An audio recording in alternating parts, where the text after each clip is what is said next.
जीवित परमेश्वर के जीवित वचन राजाओं की दूसरी पुस्तक अध्याय 8।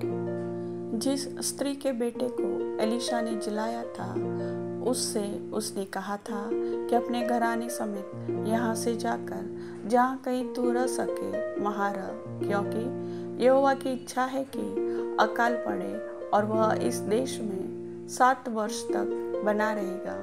परमेश्वर के भक्त के इस वचन के अनुसार वह स्त्री अपने घराने समेत पलिश्तियों के देश में जाकर 7 वर्ष रही। 7 वर्ष के बीतने पर वह पलिश्तियों के देश से लौट आई और अपने घर और भूमि के लिए दुहाई देने को राजा के पास गई।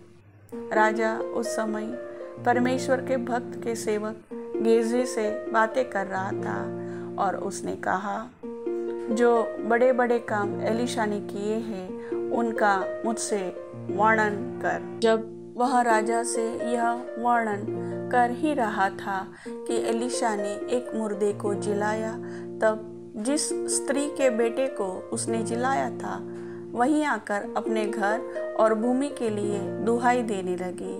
तब गेहजी ने कहा, हे मेरे प्रभु, हे राजा, यह वही स्त्री है और यही उसका बेटा है जिसे एलीशा ने जिलाया था।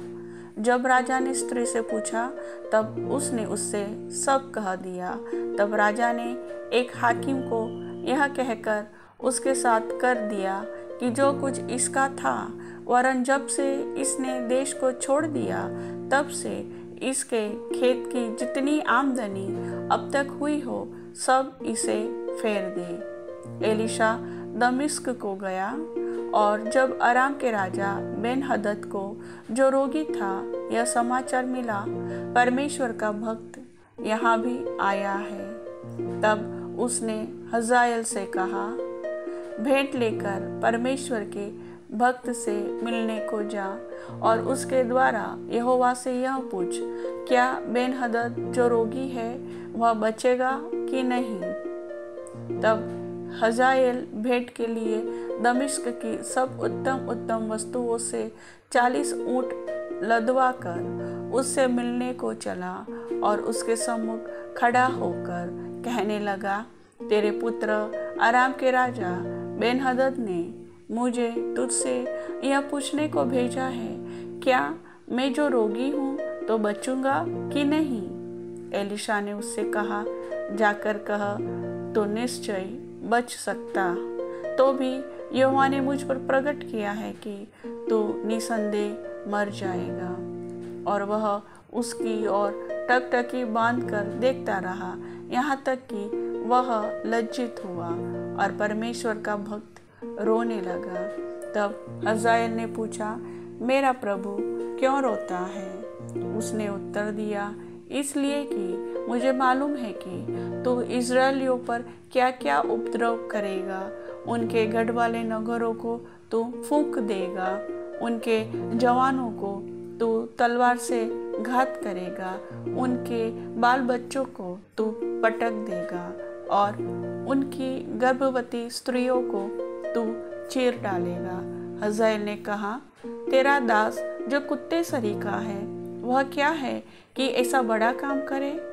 एलीशा ने कहा, यहोवा ने मुझ पर यह प्रकट किया है कि तू अराम का राजा हो जाएगा। तब वह एलीशा से विदा होकर अपने स्वामी के पास गया और उसने उससे पूछा, एलीशा ने तुझसे क्या कहा। उसने उत्तर दिया, उसने मुझसे कहा कि बेन-हदद निसंदेह बचेगा।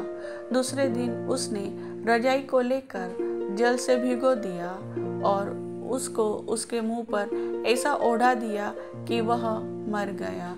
तब हजाएल उसके स्थान पर राज्य करने लगा।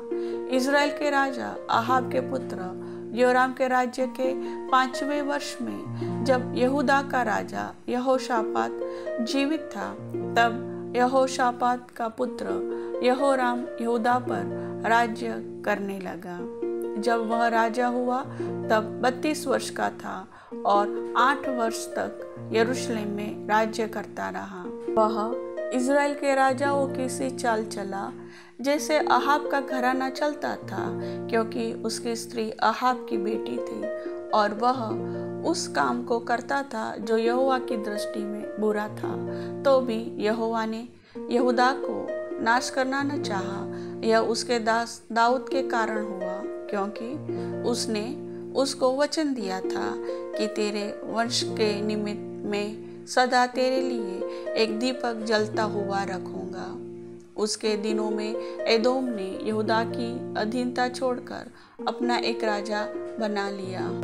योराम अपने सब रथ साथ लिए हुए साइर को गया और रात को उठकर उन अदोमियों को जो उसे घेरे हुए थे और रथों के प्रधानों को भी मारा, और लोग अपने अपने डेरे को भाग गए। यो एदोम यहूदा के वश से छूट गया और आज तक वैसा ही है।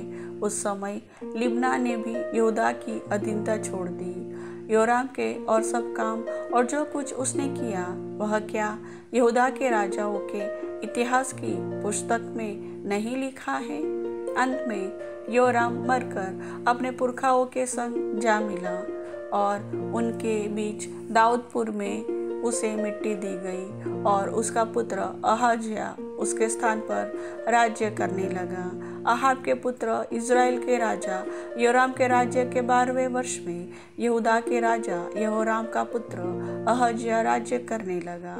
जब अहाज्या राजा बना तब 22 वर्ष का था और यरूशलेम में 1 ही वर्ष राज्य किया।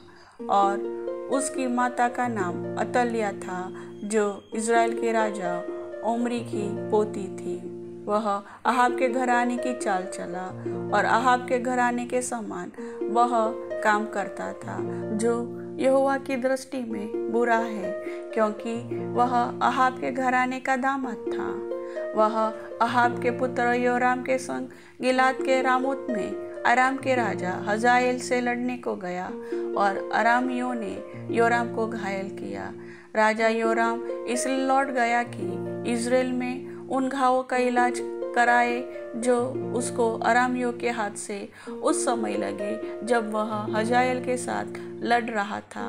और अहाब का पुत्र योराम तो इज़राइल में रोगी था। इस कारण यहूदा के राजा यहोराम का पुत्र अहज्या उसको देखने गया। प्रभु वचन के सुनने वाले सभी भाई बहनों को आशीष दे। आमीन।